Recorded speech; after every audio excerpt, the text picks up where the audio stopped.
Então, ok. Então, voltamos agora. Eu acho que esse é o último vídeo.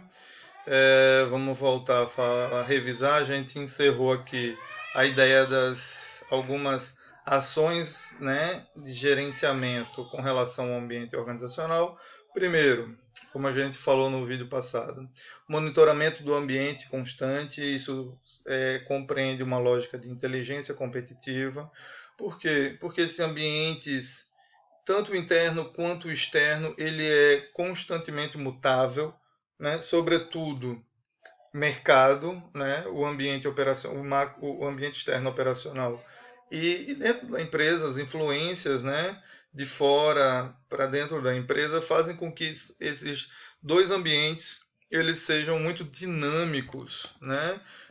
Isso precisa de um constante monitoramento para poder tomadas de decisões rápidas e de ação de mercado.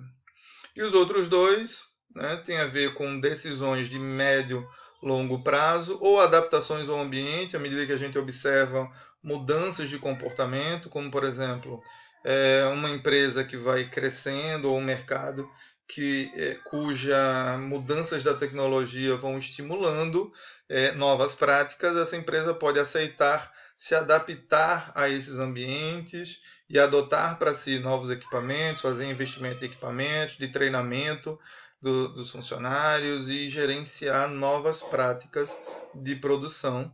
Mas também pode acontecer situações de reação ao ambiente. Então, por exemplo, tendências de mercado de consumo de produtos saudáveis, e aí algumas empresas devem ser mais voltadas para produtos talvez não tão saudáveis, elas podem reagir, elas podem estimular a imprensa a fazer alguma matéria mostrando que tudo tem dois pesos, duas medidas, ou tem pontos de vista diferentes. O que é mais saudável não necessariamente tem mais sabor, ou não tem uma experiência tão legal, e aquilo que não é tão saudável tem uma experiência muito legal, mas que pode ser compensado se você não comer em exagero, e por aí vai, né? Então a gente observa que dentro das várias ações de reação ao ambiente que uma organização pode tomar, a gente pode mencionar duas aqui como exemplos. A primeira é a ideia de relações públicas, né? Então, relações públicas é o uso hoje da mídia para tentar construir ou fortalecer a sua imagem. A imagem é já exatamente a opinião que as pessoas têm de você ou da sua empresa, da sua organização, né? Então, imaginem é, que dentro dessa lógica de alimentação saudável, por exemplo, uma empresa pode participar de matérias jornalísticas, hoje pode usar as redes sociais. Vejam, dá esse exemplo do porquê eu estou falando de matérias jornalísticas. Então imagina que você está doente, né? Acho que eu já usei esse exemplo, mas em quem você vai confiar mais? No balconista da farmácia ou num médico que pode receitar, né? Então uma coisa é você ler uma mensagem no Zap, outra coisa é você ver uma matéria sobre um assunto na televisão, no rádio, no jornal, ou até mesmo num site jornalístico de confiança, né? Então a ideia de relações públicas é justamente se relacionar com os diferentes formadores de opinião, usar a imprensa, usar meios de credibilidade para se relacionar com públicos que são formadores de opinião da sociedade, né, para tentar adaptar ou para tentar reagir ao ambiente mostrando uma postura favorável para a sua organização.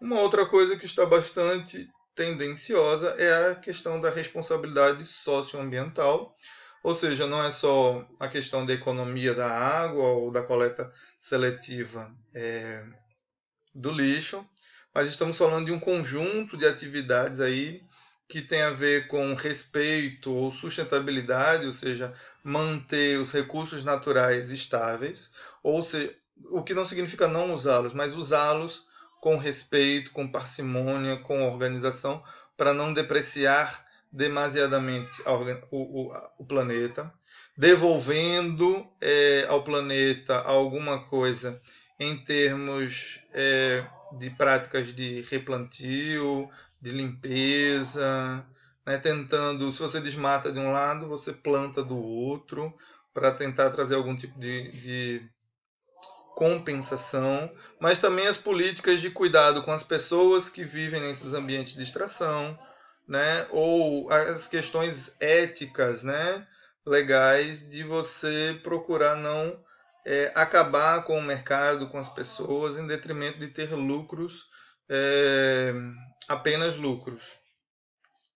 Entre outros tipos de atividades, né? Como parcerias com outras empresas em situações de risco e por aí vai. Agora eu usei um termo muito legal, não sei se vocês perceberam. Eu falei de que essas estratégias de reação visam criar uma relação com stakeholders. O que são stakeholders, né? É uma palavra que a gente usa muito em administração, em marketing. Stakeholders são grupos que influenciam, interferem de alguma forma o andamento da organização, né? Então eles são formadores, stakeholders são, de um modo bem simples, são formadores de opinião. Então os acionistas de uma empresa, quando a gente se trata das decisões de uma empresa, do que ela vai fazer, do que ela não vai fazer, acionistas são stakeholders, tá? Quando a empresa está envolvida em alguma situação de mercado, a imprensa é um stakeholder porque ela pode falar bem ou mal de você para a população, né? Ou dentro dessa ideia de população, pessoas influentes podem ser stakeholders. Vejam hoje como grandes marcas usam influenciadores digitais porque eles são stakeholders, né? Ou seja, eles estimulam as pessoas a consumir certos produtos na medida que eles estão lá elogiando ou falando bem ou não de algum produto que eles estão consumindo lá nas suas redes sociais, tá? Ainda que eles tenham ganho dinheiro para isso e que vocês sabem que eles ganharam dinheiro para estar consumindo e falando bem do produto. Então é importante, dentro dessa análise de stakeholders, ou seja, identificar quem são os stakeholders, em que situações certas pessoas ou grupo de pessoas são formadoras de opinião. A gente, dentro de uma empresa, a gente pode enxergar stakeholders internos. Então, quando a gente começa a ver aqueles grupinhos de pessoas, a gente consegue enxergar quem é que acaba se tornando líder, quem é influenciador, quem é o inflamador ou quem é o organizador das ideias. Então, eles podem ser identificados e podem ser convidados a trabalhar para o benefício de uma organização, né? Externamente, quem são os blogueiros, quem são os influencers, quem são os jornalistas, quem são os acionistas, quem são investidores que podem ajudar ou não a organização, né? E aí, ao identificar esses stakeholders, enxergar quais são o papel de cada um dentro dessa influência que ele tem de dentro da empresa ou fora da empresa, né? Pode-se identificar quais aqueles que podem trazer mais problemas, né? Porque aqueles que podem trazer benefícios, eles têm que ser aproximados, estratégias de relacionamento, de fortalecimento. Aqueles que podem ser nocivos, eles precisam de abordagens para talvez minimizar as suas falas ou negociações ou formas de minimizar a reação de diferentes públicos em função das suas práticas e atitudes, tá? Então, só para finalizar, stakeholders podem ser clientes, concorrentes, órgãos do governo que podem barrar ou não certas práticas ou estratégias da empresa, sindicatos, acionistas, a mídia, fornecedores, instituições financeiras, dentro da empresa, como eu falei, funcionários, né? Podem ser stakeholders. É importante a gente analisar em diferentes contextos quem são esses formadores de opinião que podem interferir positivamente ou não dentro de uma organização. E assim a gente chega ao final desse assunto, demonstrando porque a análise ambiental é importante para ao gerenciamento de uma organização, né? A gente mostrou que existem 3 ambientes, o ambiente interno e o ambiente externo, de uma forma mais operacional e de uma forma mais contextual, o micro e o macro ambiente, mas nos 3 casos, esses conjuntos de elementos que fazem parte de cada ambiente podem interferir positivo ou negativamente dentro de uma organização. Então, por interferir, elas são importantes que gestores entendam, analisem, acompanhem essas mudanças e essas dinâmicas nesses ambientes para tomar decisões de estratégia, de organização, de direção e até de avaliação e controle do desempenho da organização, visando sempre as melhores práticas e condutas. Tá?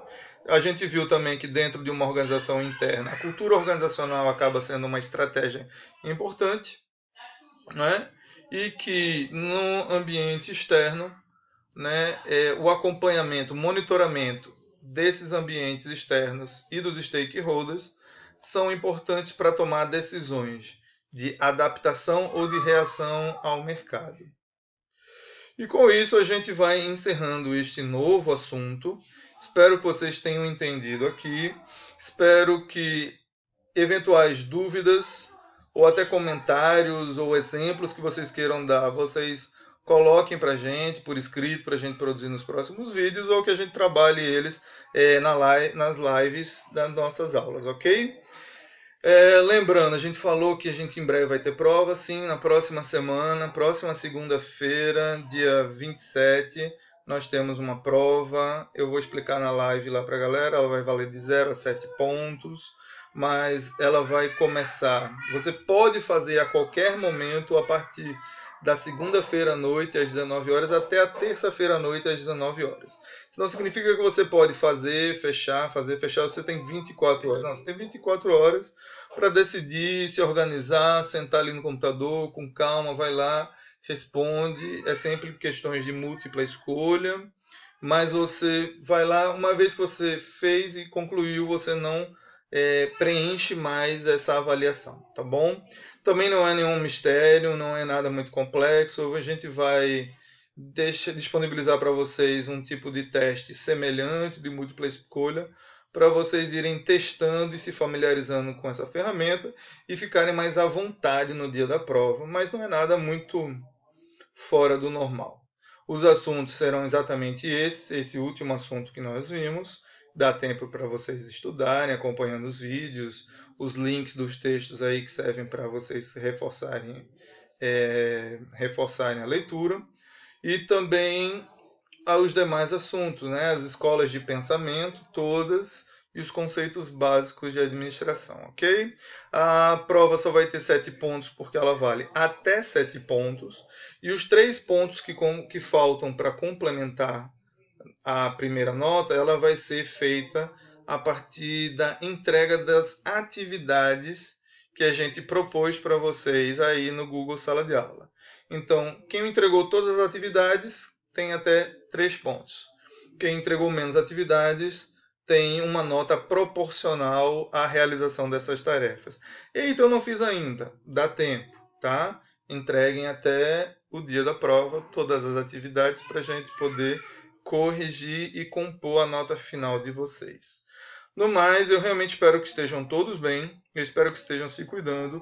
Que Deus nos abençoe e que em breve possamos estar todos juntos novamente para rirmos e nos divertirmos e seguirmos em frente com mais calor humano, ok? Um grande abraço, um cheiro a todos, boa semana, bons estudos.